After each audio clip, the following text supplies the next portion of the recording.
Découvrez un extrait exclusif de ce livre audio et profitez d'un essai gratuit sur Audible via le lien dans la description. Dans le livre audio que vous écoutez aujourd'hui, j'ai donc décidé de développer ce que j'ai pu mettre en place en plus dans ma vie depuis 7 ans pour utiliser mon temps comme j'en ai vraiment envie, afin de voir si j'avais de nouvelles choses à raconter. J'ai fait le point sur les changements profonds que j'avais opérés et sur mes dernières astuces quotidiennes.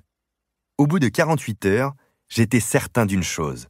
J'avais un nouveau livre à vous transmettre, dont acte. Vous êtes actuellement en train de l'écouter. Il est bien la suite de Votre temps est infini, mais ces 2 livres audio ont la particularité de pouvoir être écoutés indépendamment ou l'un après l'autre, peu importe l'ordre. Hormis 2 sujets fondamentaux sur lesquels je ne peux pas faire l'impasse, il n'y a pas de doublon entre les 2.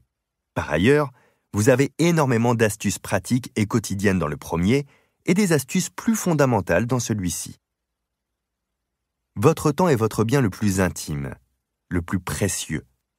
Puisse ce livre audio vous aider à en prendre soin et à le libérer pleinement. Fabien Olicard. Introduction. Procrastinateur un jour, pour toujours. J'ai toujours eu du mal à accomplir quoi que ce soit sans y être contraint. Je sais aujourd'hui que je ne suis pas meilleur dans l'urgence, contrairement à ce que mon cerveau veut me faire croire. C'est juste que j'ai développé des compétences pour expédier ce qui doit être fait. Juste à temps. Ce stress moteur, qui me permet de gravir des montagnes à la dernière seconde, cède ensuite la place à un soulagement, lui-même suivi d'une culpabilité collante. Je me sens vide, inutile, décevant. J'aurais pu faire mieux. Je me promets que cela ne se reproduira plus, mais le cycle reprend joyeusement dès l'occasion suivante.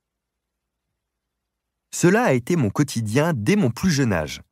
Un procrastinateur, sûrement le pire que je connaisse d'ailleurs, toujours attiré par une nouvelle idée, laissant en plan tout ce que je venais à peine de commencer. Quand j'étais petit, on ne parlait pas de procrastination. On disait qu'un tel était paresseux. Pourtant, le roi de la procrastination que je suis toujours était bien occupé. Simplement, pas aux bonnes choses. C'était plus urgent de lire un livre que de faire mes devoirs. C'était plus important de faire un devoir en avance que de ranger ma chambre. C'est aussi ça le paradoxe du procrastinateur, mettre de l'énergie dans quelque chose de non urgent pour repousser ce qui l'est vraiment. À l'âge adulte, quand je devais quitter mon domicile pour un rendez-vous important, je trouvais systématiquement que c'était le moment idéal pour laver la vaisselle, peu importe l'intérêt de ce rendez-vous et quel que soit mon degré d'impatience d'y être. Aujourd'hui, la forme a changé, mais pas le fond. Je suis comme je suis et je ne crois pas pouvoir me transformer un jour. Remettre au lendemain est, selon moi, presque une affaire de génétique. J'ai simplement compris très tôt que, pour façonner ma vie comme je le souhaitais réellement, il me fallait un système. Encore mieux qu'une méthode. Un système est un ensemble de petits automatismes doux qui s'intègrent facilement au quotidien. Un système offre un fonctionnement sans douleur, de principes et d'habitudes fondamentaux qui vont au-delà des astuces. Car c'est le grand drame de tous ceux qui souhaitent avoir plus de temps pour eux, mais qui procrastinent. Comment appliquer une méthode ou des astuces quotidiennes dont on va également repousser la mise en place? C'est l'histoire du serpent qui se mord la queue. Alors un jour, j'ai décidé de le laisser avaler sa fameuse queue, mais de le saisir à 2 mains pour lui tordre le corps et le cou. Vous savez ce que ça a donné? Une sorte de 8 allongé, le symbole de l'infini. C'est libérateur d'admettre ses points faibles et de chercher comment composer avec. À plus de 40 ans, je suis certain de 3 choses concernant le temps. Premièrement, j'ai compris que si je baissais la garde, ma procrastination reprendrait le dessus presque immédiatement.